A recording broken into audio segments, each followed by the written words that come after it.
Bonjour, bienvenue dans notre émission Le Rendez-vous. Nous sommes ici au Gabon, un pays magnifique. Et ces derniers jours, j'ai découvert un pasteur magnifique, mon ami Jean-Baptiste. Bonjour pasteur, comment allez-vous? Ça va très bien. C'est votre pays, le Gabon, c'est vrai? Un merveilleux pays, oui. Et j'ai demandé à mon ami ici, quand on fait la formation vidéo, s'il ne trouverait pas quelqu'un qui a une expérience un petit peu spéciale, la vie après la vie. J'ai ici un t-shirt, la vie après la vie, regarde là. Oui, je vois bien. Effectivement. Et même, on a sorti un livre de Mama Domitille il y a 4 Domitille, jours. la Congolaise, oui. Oui. Bien sûr. Et on vient de sortir un DVD, La vie au-delà de la mort. Ok. Et quelque part avec les étudiants, on a discuté. Et il y a un ami qui a trouvé, il dit, ouais, je connais un pasteur qui avait un accident de voiture. Oui. C'est toi qui avais l'accident de voiture? En 1984, oui. Tu avais quel âge, 12 ans? 12 ans. Oh non, 17 ans, 18 ans. Et alors maintenant, dès que j'entends ça, mes antennes, elles sortent et je dis, Mamma mia, mon Dieu, il faut que je chope cette personne qui avait vécu cette histoire du au-delà. Et je ne veux pas dire par la grâce du Seigneur, mais à travers tous les contacts qu'ils ont ici, nous avons mis la main sur le pasteur Jean-Baptiste. Merci d'avoir mis la main sur moi. Il a une histoire complètement dingo. Ne switchez pas sur une autre antenne. Restez maintenant avec nous pendant un bon moment. Parce que le pasteur, il a reçu vraiment cette paix de raconter son histoire. C'est vrai? Tu as la paix? J'ai la paix. J'ai la paix et mon cœur est tranquille. Mais c'est vrai, il y a quelques années, quand tu es encore jeune, avec ton expérience, à l'époque, on ne parlait pas des histoires du Outula. Parce que tu avais peur qu'on me prend pour un fou et on me met dans un asile. Effectivement, ma famille et les amis me prenaient pour un fou.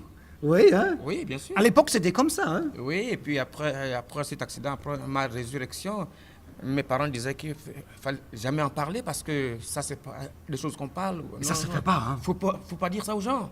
Ça reste caché, Ça hein? reste tellement caché, alors. Ben, Dieu m'a donné l'opportunité, n'est-ce pas, d'en parler. D'en parler aujourd'hui, je vais dans le monde entier pour porter, n'est-ce pas, témoignage à la lumière, à la vie. Et aujourd'hui, donc, je suis le messager du Seigneur. Je le fais pour que ceux qui sont encore vivants croient que Jésus est vraiment la vie, la solution. Alors, tu avais 18 ans, et quand j'ai bien compris, tu étais mécanicien, Oui. et le préfet, sous-préfet, il dit, hé mon jeune, j'ai besoin d'un chauffeur, allez mon gars, prends la voiture, on y va. C'est vrai, comment? Raconte, parce que c'est ton histoire. C'était en 1984, donc Ouais. je venais de terminer mes études de technicien. J'étais reparti chez moi au village à Pana. Mon village s'appelle Pana. La ville s'appelle Pana. Il y avait donc un sous-préfet là-bas qui avait son chauffeur malade, gravement malade, et il n'avait pas donc de chauffeur pour l'amener à sa conférence à Koulamoutou. Koulamoutou, c'est la capitale provinciale de notre province. Et donc, il m'avait chopé comme ça dans la rue. J'ai déposé la voiture de ma tante, puis on s'est rencontrés dans la rue. Eh, dis, mais garçon, accompagne-moi à Koulamoutou parce que je n'ai pas de chauffeur et je ne peux pas faire une si grande distance ça seul. J'ai dit, ok, il n'y a pas de problème. Je ne l'avais même pas dit ni à mon père, ni à ma mère. Et puis, on est parti, on a pris la voiture, on a fait près de 450 km. Et ça, avec vos routes, hein, parce que pas des mais- goudronnées, autoroutes avec 4 pistes. non, hein. non. C'est la terre, la boue. La piste. La piste, voilà, la piste d'éléphant, comme on pouvait dire à cette époque. Ouais. Et donc, nous avons dépassé la ville de Lastourville vers 3h30 du matin et du soir. Et vers 4h30 du soir, il y a eu une grande tornade. Et nous étions pratiquement à près de 11 km avant d'arriver à la ville. À 4h30 du soir, donc il y a une grande pluie. La visibilité n'étant pas bonne. Vous savez, on a peur de la mort, c'est quand on voit l'autre mourir. Mais quand c'est ton tour, tu n'as pas le temps d'avoir peur. Ça va trop vite, hein? Oui, très très vite. Tu n'as pas le temps d'avoir peur. Alors c'est comme ça que j'ai dit au sous-préfet, non monsieur, je ne peux pas descendre parce que la visibilité est très mauvaise. Et Les puis- talus, la Oui, route, la route est descendue. Voilà, et il y avait une descente, grande descente. En bas, il y avait un fleuve, il y a un fleuve parce qu'il existe encore. Le pont en fer existe encore, toujours. Alors donc, il fallait traverser ce pont en fer pour, n'est-ce pas, aller de l'autre côté. Mais pour arriver jusqu'au pont, c'est un problème parce que la route, la piste, elle était boue, mauvaise, ouais. mauvaise. Donc il m'a forcé à descendre. Alors, Allez, on est pressé, ma dit- conférence. sa conférence devait démarrer à 18h. Alors c'est comme ça que donc je prends la voiture, je roule, j'ai perdu le contrôle de la voiture. J'ai perdu le contrôle de la voiture, vraiment. C'est comme si je freine, c'est comme si j'accélérais. je braque à gauche, c'est comme si je braquais à droite. Alors donc, malgré tout, j'étais cramponné, j'étais vraiment à quelques mètres du pont. Je voulais engager la voiture sur le pont, mais devant le pont, il y avait un grand trou. La voiture est tombée dans ce grand trou-là, il a pris peur. Il a ouvert la porte, n'est-ce pas, du côté chauffeur. Le sous-préfet a ouvert la porte du côté chauffeur et il a sauté. Et quand il a sauté, la voiture est venue tomber sur lui. Il est mort sur place. Oh, Oui. La voiture est... Ah ouais. Oui, et donc la tête complètement écrasée. Et la voiture a continué avec moi 40 mètres plus bas. Et j'ai entendu l'impact, n'est-ce pas, de le pare-brise contre l'eau. Boum! Et l'eau est tombée dans la rivière. Non, la voiture est tombée dans la rivière. Donc, plus bas et sur un rocher plus bas encore, la voiture elle s'est fracturée dessous. Et puis, il s'est fait un grand silence. Un grand silence, un moment, je ne savais pas plus ce qui s'est passé. Et puis, au fur et à mesure que, vous savez, comme il avait plu, la rivière était boueuse et tout, il fallait laisser passer d'abord la boue là et tout. Un moment, je vois que je suis vivant. Je me pose des questions, mais comment c'est possible? Comment c'est possible que je peux être vivant? Tu vois l'eau troublée. Je vois l'eau passe, et puis je vois mon corps blotti comme ça sur le volant, et puis il y a le sang partout qui coule de tous les côtés, le sang. Je me dis, mais c'est pas possible, mais quelle est cette situation? Alors, un moment, je suis un peu troublé, et puis je dis, mais je ne peux pas rester sous l'eau. Mais comment c'est possible que je vive sous l'eau? Alors, donc c'est comme ça que la pensée seulement de dire que je vais sortir de là. Je sors de là, je ne peux pas me l'expliquer. Mais tu as vu le corps, tu as vu ce pauvre Mon type, corps, tu as vu ce pauvre type dans la voiture coincé. Mon corps qui parle là. Ouais. Mon corps. En fait, le moi qui parle là avait laissé ce corps. Ouais. Voilà, donc, et mon corps était là. Et puis je disais qu'il fallait que je sorte de là parce que c'était une situation vraiment tellement difficile. Et quand je sors, on a fait cet accident à côté d'un village. Et les gens ont entendu le bruit de l'accident. Les habitants du village venaient en courant pour assister. Ils ont vu, n'est-ce pas, le corps du sous-préfet étendu, n'est-ce pas, à côté du pont. Et là, quand les gens étaient en train de crier, oh mais cette route-là, ce pont-là a déjà tué beaucoup de gens. Je le dis d'abord, ce pont-là avait déjà, à cet endroit-là, il y avait déjà plus de 3 ou 4 morts. Accident mortel. Donc, pour moi, ça devait faire le 5e. Alors ils ont crié, mais pourquoi l'État n'arrange pas cette route? Pourquoi l'État n'arrange pas? Et les gens ils venaient donc sur le mort qui était visible là. Et moi je pensais que j'étais vivant. Parce que tu observais la scène. Oui, j'observais la scène. Tu as vu des gens qui couraient du Comme village. comme je te vois. Et tu observes. J'observe la scène. J'observe. J'avais la même tenue que j'avais Dans la voiture. Et puis je pensais que j'étais vivant. Donc j'étais là et ils venaient en courant. Un moment, il y a eu une dame qui est venue, n'est-ce pas? Elle t'a poussé. Elle m'a pas poussé, en fait. Elle m'a traversé. C'est quand elle m'a traversé que je suis... Oh, mais c'est pas possible. Mon Dieu, c'est pas possible. Oui. Et puis je l'ai poursuivi. Je suis allé à son oreille. Et madame, oui. Madame, je suis vivant. Comme je parlais dans ma langue maternelle. Dans ma langue maternelle. Dis en ta langue, qu'est-ce que tu as dit en dialecte? Mais moi, il m'a dit. Ouais, maman, est-ce que ouais, yo, mais est-ce que tu m'entends? Est-ce que ouais, yo, mais elle part avec les autres. Et puis je vais devant elle. Est-ce que ouais, mais tu me vois. Elle continue à parler. Elle te traverse. Oh mon Dieu, c'est pas possible. J'essaye d'attraper comme ça là, la main traverse. Alors en ce moment, la peur et la crainte commencent à se saisir de moi. Panique générale. J'étais complètement, déboussolé, perdu. Et pourtant, je vois les gens, mais ils ne m'entendent pas, ils ne me voient pas. Pourtant, comme ça, comme je te vois là, il n'y a pas de différence de l'autre côté. Il n'y a pas de différence. Tu vois les gens qui t'entourent, tu vois ceux qui sont là. Et puis, j'étais là, debout, en train de regarder la scène. Comment les femmes du village venaient soulever le mort, ainsi de suite, et tout.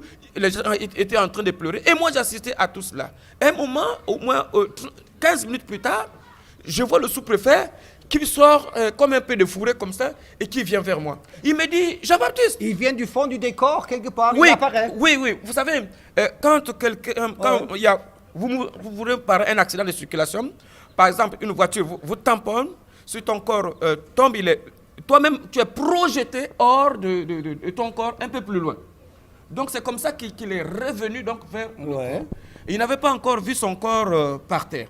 C'est quand il m'a dit, Jean-Baptiste, mais qu'est-ce qui s'est passé? J'ai dit, nous sommes morts, mais regarde ton corps. Il a commencé à crier, mon Dieu, Seigneur, fais retourner le temps, remets le temps en arrière. Oh mon Dieu, ma pauvre femme et les enfants. Je ne lui ai même pas montré là, je lui ai caché de l'argent. Ah, mes petits frères vont faire du tort à ma femme. Seigneur, fais quelque chose, fais quelque chose. C'est quand il était en train de pleurer, de supplier Dieu, n'est-ce pas, de faire reculer le temps. Mais vous savez, c'est maintenant là qu'on est vivant, quand on fait la paix avec Dieu. Trop tard. Trop tard, c'est pas là-bas. Et donc, qu'est-ce qui se passe? Pendant qu'il était en train de venir vers moi, il y a eu un tremblement de terre. La terre a vibré. La terre a vibré. Tous les deux, on était vraiment face à face, à peu près à 10 mètres de distance, lui d'un côté et moi de l'autre. Et puis la terre s'ouvre. Je vois une fumée qui sort d'abord et je vois des êtres, des colosses, Des monstres. des démons, des monstres. En fait, c'est le terme. Des monstres qui sortent et qui l'attrapent violemment et qui descendent avec lui. Je l'ai entendu crier. Ah! C'est comme s'il s'agrippait à la terre. Et ces monstres étaient affreux. Oui, affreux à voir. Si vous le rencontrez dans la rue, vous allez aller dormir à l'église parce que ça, c'est pas des choses. Non, Affreux, hein. Affreux à voir. Vraiment tellement affreux. Et puis après, la terre s'est refermée. Et j'étais là, donc j'ai couru vers le pont, m'a grippé parce que moi je pensais que mon tour aussi arrivait. Ah, Peut-être. c'est moi le suivant. Oui, Hein. voilà, certainement qu'ils vont revenir me chercher. Et je m'ai grippé donc au pont. Ce soir-là, j'étais là jusque vers 6 h du soir quand les secours sont arrivés parce que... L'accident était à 16h. Oui, à 16h30. Et de vers l'après-midi. 18h, Vers 18h. le sous-préfet est déjà disparu dans les profondeurs. Tu t'es accroupi vers le pont. Vers le pont, voilà. Donc, les secours sont donc venus de la capitale provinciale. Les gens des TP, le gouverneur, les préfets de police sont arrivés pour ramasser donc le corps, n'est-ce pas, de ceux de fin-là. Ils l'ont mis dans l'ambulance et puis ils l'ont amené. Et puis moi, je suis resté là donc à côté donc, du pont, en train d'attendre mon corps. Je suis resté là jusqu'à 2 h du matin. À 2 h du matin, j'ai entendu le Mais bruit. comment tu savais c'était 2 h du matin? Mais parce que le temps, en fait, je calcule le temps avec le temps de l'autre côté. Tout ce qui s'est passé. Oui, oui, Tu as bien vu sûr. le village, Oui, les puisque gens je vont n'avais- aller au lit dormir. Dormir, je n'avais pas bougé. Tu as vu tout ce qui se passait. Tout Donc ce qui tu se avais- passait. Tu avais une relation vers le temps. Oui, exact, c'est ça le mot même. J'avais la relation avec le temps, je pouvais percevoir, réfléchir et penser à certaines choses. Incroyable. Alors donc, vers 2 h du matin, ils sont arrivés, les TP sont arrivés avec un camion grue, et puis avec des lampes torches, des projecteurs et tout. Il y avait le docteur Diané, c'était un médecin guinéen, qui avait fui, n'est-ce pas, la dictature du président Sékou Touré en Guinée, et qui s'était réfugié ici au Gabon. Alors donc, c'était lui qui était... Et la nuit, ils ont avec un camion cru sorti Ils la ont, voiture. ils ont sorti la voiture de la rivière. ils l'ont déposée sur sur la les bords, route. sur les rivières. Oui, oui. À la rive. À la route. Et puis ils ont pris, n'est-ce pas, des scies à métaux et puis le chalumeau pour découper, n'est-ce pas, la devanture de la voiture pour sortir mon corps. Mon corps était bien bloqué comme ça. Et puis un des soldats qui était là a pris son pied, puisque mon corps était comme ça. Il fallait qu'on m'étende sur la route. Il a pris, il a mis son pied ici et l'autre ici. Et ça, il a fait pac, pac. Il a dit, oh, pauvre jeune homme. Et puis le médecin est venu me palper pour voir de quelle manière j'étais mort. Comment tu es décidé? Comment de la j'ai voiture? décidé, puisque mon ventre n'était pas ballonné d'eau. Mon ventre n'avait pas gonflé. Donc tu n'es pas noyé, tu n'étais pas noyé. Je n'étais pas noyé. Alors il a dit, mais comment est-ce qu'il est mort? Alors, c'est pendant qu'il était en train de regarder, il a vu qu'il y avait un tournevis qui m'avait... vous voyez Ouais, cette cicatrice? là, ouais. Voilà. Le tournevis m'avait traversé ici et le tournevis s'était cassé. Il a dit, ah, j'ai trouvé, venez voir. Les gens sont venus voir. Ils ont dit, oh, mais comment ça? Il a dit que certainement quand la voiture était en train de faire les tonneaux, le tournevis... Il a ramassé un tournevis dans la... dans le cou. Et le médecin donc a pris la pince du mécanicien. Il a attrapé le tournevis et puis il a tiré. Il dit vraiment près de 15 cm comme ça. Il a regardé comme ça. Il a dit, oh pauvre garçon. Et puis il a jeté. De la nature. Voilà. Alors, donc on m'a mis dans une voiture. Je me souviendrai toujours de là parce que c'est une affaire vivante. C'était une Isuzu bâchée de la prison centrale de Koulamoutou. Je me souviendrai toujours. Ils ont pris mon corps et puis ils ont mis, n'est-ce pas, derrière. sans autre aménagement. Et puis, allez, on part avec. Ils sont partis avec mon corps. Vous allez me poser la question, mais comment est-ce que j'étais assis ou quoi? Non, non, je pouvais glisser dans l'espace. Je pouvais passer à travers le mur. À ma pensée, je pouvais... Ton corps d'esprit. Tu avais un Non, corps oui, d'esprit. oui, et le oui. corps d'esprit, il a suivi tout le long de la voiture. Oui, oui, et oui. tu les as accompagnés Je suivais tout le long de la voiture jusqu'à ce qu'on suivais. arrive, n'est-ce pas, Ah ouais. à l'hôpital de Koulamoutou. Bien sûr, ton corps, il était là. Oui, mon corps était là. Alors donc là-bas, on a fait descendre le corps et il y avait du monde là qui regardait. Ah mais donc Du beau monde. Du beau monde. Donc tout. pas n'importe qui, hein, tous les médecins spécialisés. Oui. La police, la gendarmerie, tout le monde était constat, là tout. pour le constat. Et puis on m'a mis dans une salle où on mettait les indigents, c'est-à-dire quand les prisonniers mouraient ou bien quelqu'un comme ça, on le met dans cette salle-là. À l'époque aussi, il n'y avait pas de morgue. Hein? Pas de frigo, hein. Pas de frigo. On t'a pas mis dans le frigo. Non. On devait... Par chance. Oui, par chance. C'est Dieu. C'est Dieu qui faisait tout ça. Alors, on m'a mis sur un brancard et puis il est venu, le docteur Diané a écrit des mots sur... L'étiquette, déjà, le ticket. Voilà, et tout. voilà. Il a mis... Sur ton pied, sur avec mon une pouce, petite mon ficelle. pouce. Oui, un ficelle Affiché. affiché en plastique. Et puis, ils m'ont mis, n'est-ce pas, un drap vert. Ils n'ont même pas pris la peine d'enlever mes habits qui étaient mouillés et tout, et puisque j'étais bien mort, alors... Ça sert à quoi? Voilà. Et puis, il a regardé sa montre, il a dit, oh, il faut déjà 4h30 du matin, demain j'ai des interventions à faire, il faut que je rentre. Quand il est sorti d'un peu de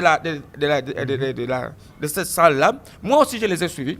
Et je suis resté là donc devant la cour de l'hôpital jusqu'au moins à 5h30 du matin. Mais tu savais que ton corps, il était à l'intérieur. Oui, dans mais le bâtiment. j'étais là. Tu savais, lui, il était là et moi, je Oui, parce que... tu as fait la navette. Oui, non, je faisais plus le navette puisque je n'avais plus rien à faire là-bas. Bon, c'était assez triste, hein. Ouais, mais tellement triste parce que dans mon cœur, Tu n'as pas paniqué pour dire comment je... Non? Oui, bien sûr, vous savez, vous êtes pratiquement dans la confusion. Je n'avais pas dit au revoir à mon père, à ma mère, les gens ont vu ça. Après, la famille donc au village là-bas était paniquée et toute la nuit, ils étaient en train de descendre donc sur Koulamoutou pour récupérer mon corps. Papa avait déjà fait la maison mortuaire donc au village et tout. Et puis bon, on attendait donc l'arrivée de mon corps. Et donc à 6h du matin, 5h30 du matin comme ça, parce que là-bas c'est vers l'est, hein. Chez nous c'est vers l'est. Alors donc, disons que le soleil se lève un peu vite. Alors, quand il y a eu une petite clarté, c'est comme si j'étais sur la pelouse devant l'hôpital. Oui, devant l'hôpital. Et je vois une grande lumière qui descend du ciel. Une grande lumière vivante. Tellement vivante que vraiment, c'était comme une lumière enchantée. Mais vivante. Et là, j'ai vu, autour de moi, j'ai entendu, n'est-ce pas, les sons des insectes qui parlent, qui chantent. Et puis, même le gazon. La pelouse. Tout. J'entends sur... Tout venait vivant. Oui, tout devenait vivant. Donc, j'entends sous mes pieds, oh, quitte sur nous.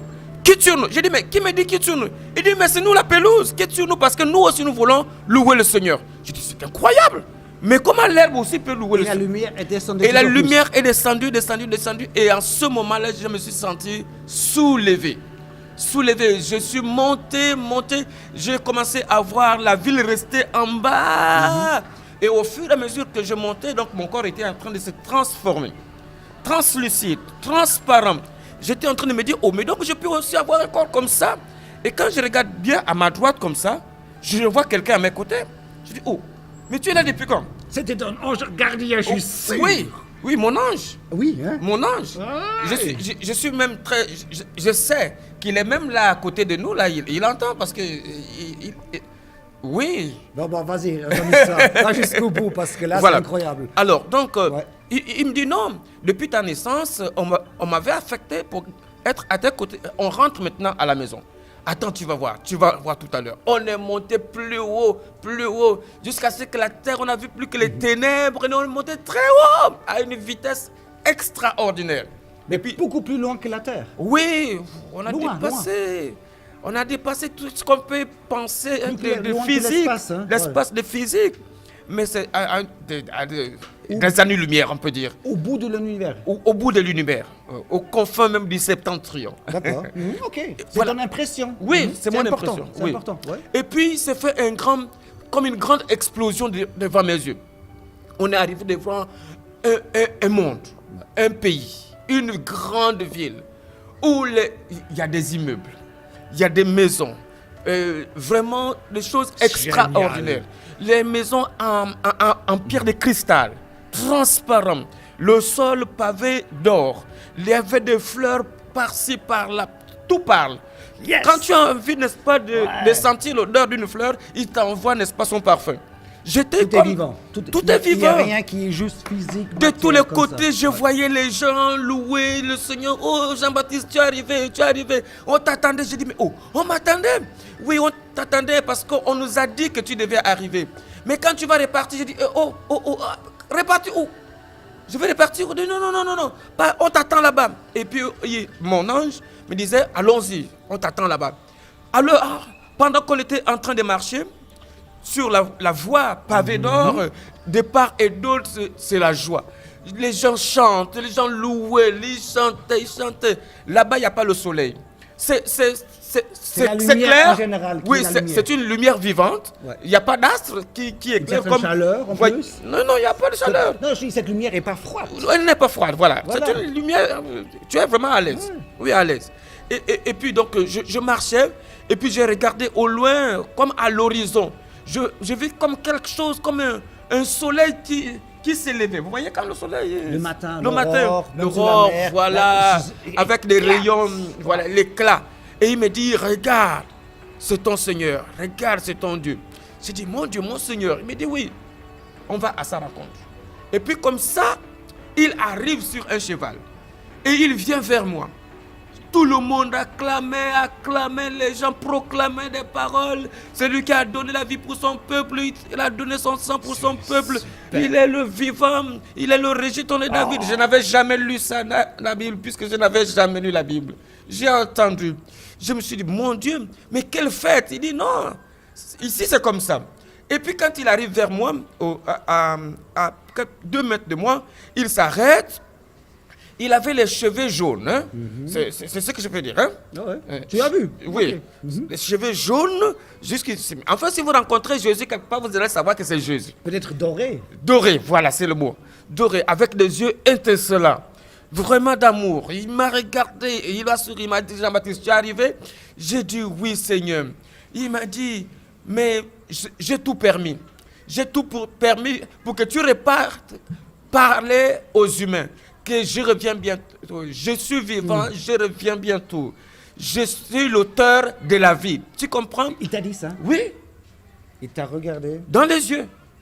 T'as une chance. Je suis l'auteur de la vie, Jean-Baptiste. Tu vas repartir. Hein, tu m'appartiens. Tu sais, je t'avais dit. Oui, justement.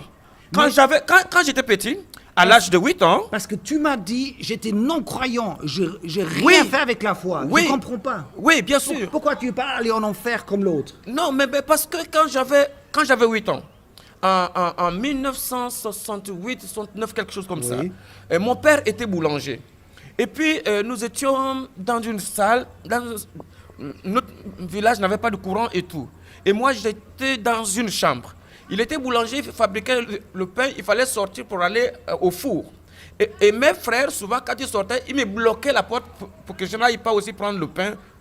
Alors, un jour, j'ai eu une grande lumière dans ma chambre, et puis quelqu'un est venu. Il a dit, c'est moi Jésus. Quand tu avais 8 ans. 8 ans. Il m'a dit, je suis venu te dire que quand tu auras 35 ans, tu vas parler de moi. Mais fais attention, les gens ne te croiront pas. Mais je serai avec toi. Il m'a parlé de beaucoup de choses. Et puis j'ai dit, ok, d'accord. Alors il m'a dit, va maintenant dire cela, n'est-ce pas, au four là-bas à tes frères. J'ai dit, mais ils m'ont bloqué la porte. Il m'a dit, c'est pas un problème. La porte s'est ouverte seule. La porte du salon s'est ouverte seule. Je suis allé au four. Les autres m'ont dit, qui t'a ouvert la porte? J'ai dit, à mon père, j'ai vu Dieu. Il m'a dit, mon père a dit, quoi? Tu as vu Dieu? Ah ouais, c'est bien pour toi, hein? Il m'a dit, tu as vu Dieu? Est-ce que tu as entendu dans notre famille si quelqu'un a vu Dieu? Il était comment? Il était blanc ou noir? J'ai dit, papa, j'ai vu Dieu. Il est apparu dans ma chambre. il a dit à mes deux grands frères, Il raconte des bêtises. ils m'ont mis par terre. Il a pris le bois, Le fouet et tout. Ils m'ont tapé. J'ai une grande cicatrice ici, à la hanche. J'ai une grande cicatrice ici. Et avec toi, avec cette expérience, la foi, le chapitre il était fermé pour toi? Oui, parce que vous comprenez que personne ne me croyait et j'étais devenu comme un menteur. Tout le monde ne me croyait plus. Tout le monde me disait que... Donc pour toi, cette j'hallucinais. page, la foi, tu as Voilà. dit, bon, ok, c'est rien pour moi. Voilà. Laisse tomber, c'est pour maman. Ah, voilà. Pour maman et c'est bon. C'est cela. Alors c'est comme ça que donc je suis là-bas donc au ciel et puis il me dit, je lui dis mais Seigneur, mais nous étions deux dans la voiture. Ouais. Mais pourquoi l'autre est descendu? Il m'a dit lui-même il a choisi son chemin. Ça fait 4 fois que je suis allé dans son rêve parce que je voyais ce temps-là venir. Oui. Alors c'était pour l'avertir, mais il m'a rejeté. Il a choisi lui-même là où il devait partir. Et il m'a dit, c'est pourquoi tu dois aller avertir les autres. Oui. Dans ton pays, ta famille. J'ai dit, Seigneur, mais je ne peux pas. Regarde là-bas, on ne m'a même pas lavé le corps. Il m'a dit, non, je suis l'auteur de la vie. Tu vas parler, tu reviendras à la Je vie. suis bien ici, j'ai pas envie de retourner. Je veux rester, Non, rester. je vais avec rester, toi. Seigneur. Je ne vais pas rester. Regardez, Seigneur, là-bas, le corps est mort. Il dit, non, on va repartir. Et puis, on est redescendu. On est redescendu, il y avait 4 anges avec nous. On est 4 fois. 4 Tu es monté avec ton ange gardien. voilà. Et vous êtes gardien 4. Voilà, cette fois, il y a 4. Plus le Seigneur. On est descendu. Quand on est arrivé, pratiquement déjà le soleil illuminait déjà la ville, hein, vers 7 h du matin. Le toit de l'hôpital s'est ouvert, comme ce toit-là, c'est ouvert. Et puis là où mon corps était, on est descendu. Vous êtes rentré. On est rentré là. Et puis mon corps, donc, qui était étendu sur le brancard. Et puis il m'a dit, tu dois repartir. J'ai dit, Seigneur, pardon, je ne veux pas, c'est très difficile. Je suis déjà habitué ici, je ne veux plus repartir. Il m'a dit, non, Il faut dans le monde invisible. il faut que le monde entende cette parole. Tu vas aller à travers le monde parler de moi. On entendra ce témoignage partout. Va avertir les autres. Je suis vivant. Tu ne me vois pas que je suis vivant? J'ai dit oui, Seigneur. Et puis je serai constamment avec toi. Je serai avec toi. Je t'accompagnerai lorsque tu parleras de moi. Ah, moi, en tant qu'humain, Ça change, hein? Si Oui. tu es toujours à côté de moi, mais oui, alors on est voilà. deux. Moi, je voyais ça comme ça. Donc, il sera toujours à côté de moi. Ah, ok, d'accord. Ouais, donc on va se promener toute la vie ensemble. Voilà, à deux. voilà. Et c'est comme ça qu'il donne l'ordre, n'est-ce pas, aux 2 anges blancs. Il leur dit, découvrez-le. Attends, 2 anges blancs. Vous êtes 4 anges, 2 anges noirs comme moi, et 2 blancs. 2 blancs. Blancs comme toi. Et chacun son rôle. Chacun a son rôle. Chacun a son rôle. Et qu'est-ce qu'ils ont fait? Alors, les 2 anges blancs sont avancés vers mon corps. Ils ont découvert donc le drap jusqu'ici, le drap vert en question. Et vous voyez, c'est mort depuis près de 10 ou 13 heures de temps, sous l'eau de 16h30 à 2h du matin. Et là, il fait déjà 7h du matin. Alors, et puis, il me dit, tu dois repartir dans ce corps. J'ai dit, Seigneur, mais choisis quelqu'un d'autre. Il dit, non, Dieu t'a choisi depuis longtemps pour ça. Tu dois repartir. J'ai dit, Seigneur, mais je ne peux pas. Il dit, il faut que les gens t'entendent. J'ai dit, ils ne me croiront pas. Il me dit, ils vont te croire. Je serai avec toi. Alors, il a monté, il a dit, n'est-ce pas, aux 2 anges, avancez vers lui encore. Aux 2 blancs? Non, cette fois maintenant, les 2 noirs. Ok. Il dit aux 2 noirs, avancez vers lui. Il avance vers moi. Il dit, bougez sa tête.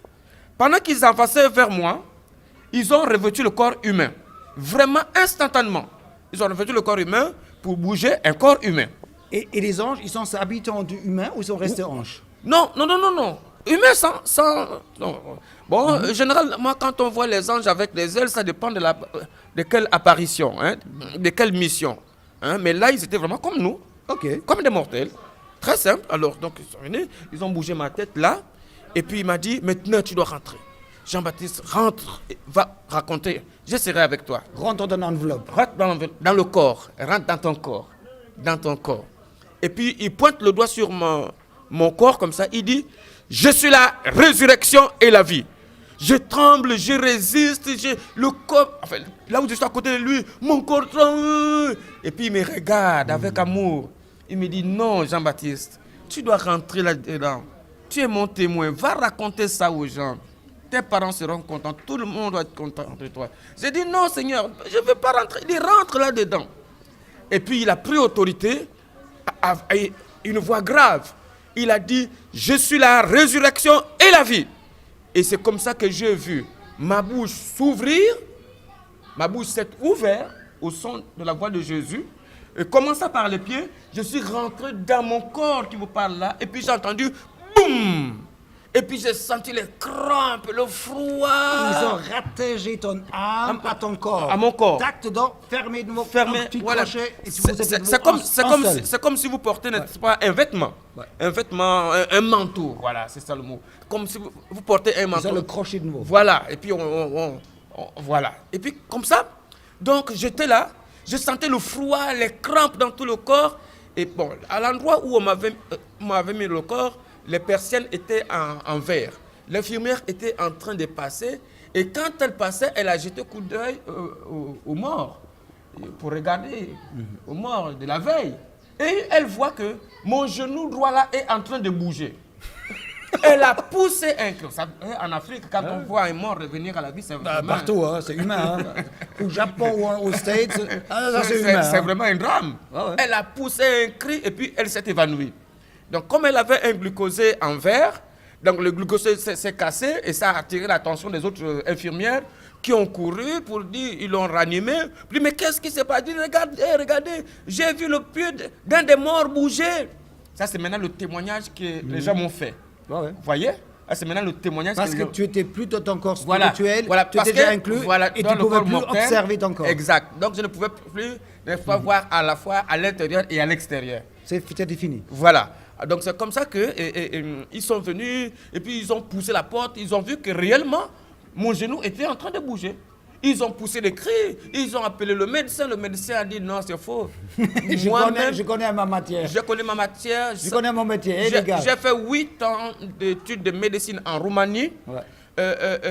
J'ai fait près de 15 ans d'exercice de mon métier. C'est moi-même qui suis allé au fleuve le sortir de l'eau. C'était comment son nom?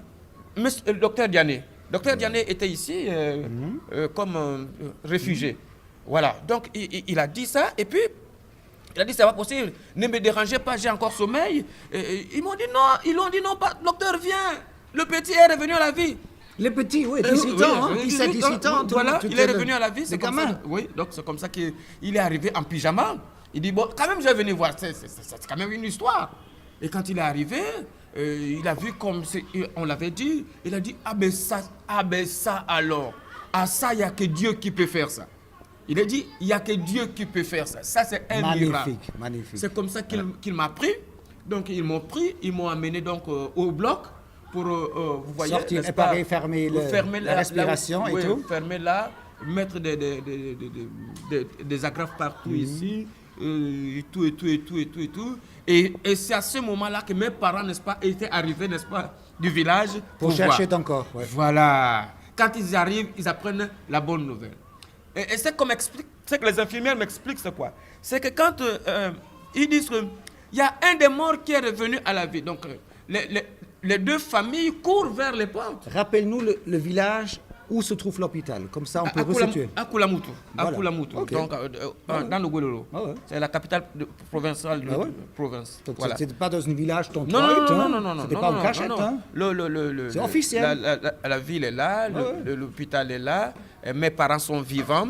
Je t'invite même demain à notre église pour que dimanche, comme ça tu verras mes soeurs, mes frères et tout le monde qui a donné leur vie au Seigneur à cause de ce témoignage. Voilà, donc et c'est comme ça que donc quand le médecin vient, il dit oh non, ça c'est un miracle de Dieu. Ça c'est incroyable, mon Dieu. Alors donc ils m'ont amené au bloc et tout. Mon oncle avait déjà la nouvelle ici à Libreville. Il est descendu donc il a payé un cercueil ici à Libreville.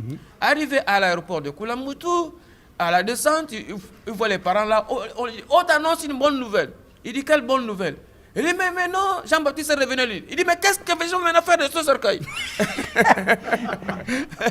Quelle réponse bête. Mais c'est une réponse humaine, mais c'est beau, hein. J'ai payé, j'ai loué l'avion, j'ai fait tout ça pour... Qu'est-ce que je fais de ce cercueil? Il dit mais casse le cercueil, on va le vendre. Voilà, c'est ainsi ma rencontre avec le Seigneur, de la mort à la vie, c'est ce que je raconte à travers le monde. Dans l'exercice de mon ministère aujourd'hui, il y a déjà 8 morts qui sont revenus à la vie, dont 2 morts à l'église, là où j'exerce en plein dimanche matin. Ici à Libreville. Ici à Libreville. Parce qu'ici, on se trouve au Gabon, donc tu fais séjour au Gabon. Voilà. Donc demain, dimanche, vous passerez à l'église, je vous montrerai la grand-mère de l'enfant qui est venu en plein culte avec un enfant mort. Cher pasteur Jean-Baptiste, maintenant, avec cette histoire, tu as un certain recul. Oui. C'est quand même 20-30 ans en arrière. Oui. Maintenant, pourquoi Dieu il t'a donné cette histoire? Tu l'as dit, ou le Seigneur a dit, mais des gens y ont cru. Finalement, à quoi ça sert ton histoire? Mon histoire sert, n'est-ce pas, à avertir les humains. Avertir à quoi? Mais que... Avertir, je vous dis avertir. Avertir. Avertir tout le monde. Oui, Oh, voilà, oui. voilà. Que Jésus est vraiment le Seigneur de la vie. Qu'ils doivent donner leur vie au Seigneur. Qu'est-ce que ça veut dire? Il faut tomber à genoux, il faut dire je donne ma vie. Qu'est-ce que ça veut dire? Qu'est-ce qu'on doit faire réellement pour être en haut et pas descendre? Dis-nous, dis aux gens, qu'est-ce qu'il faut faire? Dis-la dans ta camarade. Dis. Le plus simplement possible avec les simples mots. Dis, qu'est-ce qu'il faut répéter? Dis-le. C'est Jésus. Ouais. C'est Jésus qui est l'auteur de la vie. Ouais. Et quand nous mourrons sans lui, c'est-à-dire que nous allons en enfer. Et l'enfer, j'ai vu le sous-préfet descendre en enfer. Bon, pour moi, je ne savais pas que c'était descendu en enfer. Hein. Je l'ai vu en train de crier, de cendre, et la terre s'est refermée. Mais il m'a dit, va avertir les gens, va parler pour que les gens acceptent le Seigneur, pour qu'ils croient et qu'ils soient sauvés. Sauver, c'est pour avoir la vie éternelle. Mais cher pasteur, as-tu l'impression que travers cette expérience, il y a des gens maintenant au ciel et pas l'enfer? Ça servi à quelque chose, Oui, ton histoire? oui. Tu peux dire, oui, il y a 20-30 personnes qui ont Oui. changé le cap? Oui. Tu peux dire ça? Oui, aujourd'hui, déjà à mon église, à mon église, j'ai près de 1500 personnes ici à Libreville. Ouais. Et puis j'ai 13 églises ici à Libreville. Arrête, tu es un apôtre. Je ne dois pas dire pasteur, je dois dire apôtre Jean-Baptiste. Voilà, Excuse, j'ai 13 églises ici à Votre Excellence, excuse, mais tu es un apôtre alors. J'ai 3 églises en Guinée équatoriale. À Washington, j'ai une église. D'accord. Voilà, donc il y a du monde. Il y a du monde. Et puis il y a des gens qui sont des défunts, hein, qui sont venus, par exemple, en rêve. Hein. Maintenant, cher apôtre, maintenant je dois changer, je ne dis plus pasteur, cher apôtre. Maintenant, avec cette expérience, Oui. toi, tu joues plus avec ton salut, tu n'as pas le temps de courir après d'autres jolies femmes, tu n'as pas le temps de courir après des belles voitures, tu n'as plus le temps de courir après le succès, d'avoir des belles maisons avec des piscines. Cette envie, elle vient pas, elle passe. Non. Tu es quelqu'un qui est différente. Non, non. Comment tu es maintenant? Non. Je suis un homme qui mène une vie simple. Ouais. Tu comprends? Donc il y a des choses qui changent en toi. Il y a des choses qui ont changé en moi. Je reste humain au milieu de mon peuple. Je reste humain au milieu de mon peuple. Par exemple, un homme de ma carrure dans notre pays, les pasteurs se baladent avec des gardes du corps et tout. Vous voyez, je suis arrivé chez vous simplement. Je n'ai personne avec moi. Ouais. Parce que je sais en qui j'ai cru. Ouais. Je sais la mission pour laquelle le Seigneur m'a renvoyé sur la terre. Peut-on dire que tu as une partie de l'éternité en toi? Ah oui. Tu portes en toi un petit morceau de l'éternité. Oui, et oui. elle est dedans. Et Oui. tu dis, ça c'est cher. Ça Oui, c'est mon trésor. Ça, c'est très cher. C'est un trésor. Hein? Un grand trésor. Ouais. Et tu as eu vraiment la chance de l'écouter ce soir. Ouais. C'est Dieu qui t'a... Qui nous a mis ensemble, Oui. qui sont en route. Ah, ça c'est vraiment... C'est extraordinaire. Vous savez, depuis des années, depuis 20 ans, je suis chasseur de primes, chasseur de têtes. Je suis un chasseur d'histoire, la vie après la mort. On a même imprimé le t-shirt, La vie au-delà de la mort. On a sorti un DVD qui s'appelle La vie au-delà de la mort. Voilà. Cher pasteur d'ailleurs, c'est un cadeau pour toi. Merci. Très bien. Et nous avons aussi imprimé un livre qui s'appelle 4 jours au-delà de Mama Domitila. Aussi un cadeau pour l'apôtre. Oui. C'est dans Maman de Mutiles. C'est aussi connu, hein? Oui, connu. C'est très bien. Et sur ce DVD, nous avons une histoire, une interview avec Stephenson qui se noyait avec 14 ans dans une piscine. Oh. Et c'est une histoire de Stephenson, c'est très proche de tienne. C'est ça pourquoi je peux sentir qu'est-ce que tu sens. Hein? Oh, bien sûr. Cher apôtre, pour toi. Merci beaucoup. C'était Merci, un plaisir Stephenson. de parler avec toi. Je pense des prochains mois, on va Oui. faire d'autres émissions, peut-être même des émissions d'automne de notre église avec des témoignages de résurrection. Voilà. C'était un plaisir de parler avec toi, vraiment. Moi, c'était vraiment un plaisir. Et pour moi, c'est une joie de partager ce témoignage, de savoir que des milliers de personnes vont l'écouter. Ma prière, c'est que le Seigneur touche le cœur des hommes et des femmes Ouais. qui vont m'entendre. Et je leur dis, Dieu est vivant. Il est vrai. C'est pas pour rien que je peux m'exposer comme ça pour parler ouvertement. Parce que c'est une histoire connue de chez moi. Tous mes parents, toute la ville, tout le pays. Avons-nous cette possibilité ou cette liberté de jouer avec notre vie, avec notre éternité? Non, Il y a trop de gens qui jouent avec Non. leur éternité. l'éternité... Peut-on dire ça? Non. Il y a trop de gens qui jouent quand même. Oui, hein. c'est vrai, il y a trop de gens qui jouent avec l'éternité quand on a de l'argent, quand on a le succès, on pense que... Et on ne sait pas quand on disparaît. Toi, Oui, tu bien as 17, 18 ans, d'autres disparaissent plus tard. Oui, On ne oui. sait pas le moment. Hein. Oui, oui, oui. Et puis ça vient comme tout d'un coup. Et c'est pourquoi je dis aux hommes et aux femmes, vous qui me suivez en ce moment, changez de vie, acceptez le Seigneur. C'est lui vraiment l'avenir. C'est lui l'auteur de la vie, c'est lui l'avenir. Donnez vos vies au Seigneur. Et c'est ça mon message. Est-ce que je peux prier? Regarde ton objectif Voilà. et tu fais une prière d'intercession, que notre émission elle va porter du fruit. Seigneur, alors que j'ai parlé ce soir, oh Dieu, alors que Seigneur Jésus. le soleil est en train de se coucher à Libreville, que ta grâce, Seigneur, touche tous ceux qui vont m'entendre, tous ceux qui vont m'écouter, dans leur maison, Seigneur. Yes, yes. Veille à ce que ta grâce les touche et qu'ils donnent leur cœur au Seigneur. Seigneur, s'il y a des hommes et des femmes qui sont malades, frappés par des infirmités, Oh, que la yes. grâce de Dieu les Que ta touche au guérison. nom de Jésus, qu'ils soient guéris. Seigneur, merci, parce que je sais que tu m'exauces toujours. Au nom de Jésus. Amen. Le plaisir, il était de mon côté. J'espère, cher apôtre, pasteur, tu as aussi le plaisir de parler sur l'antenne de Dieu TV. Mais en Merci. tout cas, le grand plaisir, c'était de mon côté. C'est un petit peu mon cadeau de au revoir pour quitter Le Gabon. le Gabon prochainement. Les prochains jours, je reviens prendre l'avion. Voilà. Un grand merci et shalom depuis le Gabon. Que Dieu vous bénisse. Que Au Dieu vous revoir. bénisse aussi. Merci. Shalom. Shalom. Shalom. Shalom. Le vrai shalom de Dieu sur votre vie. Amen. Amen.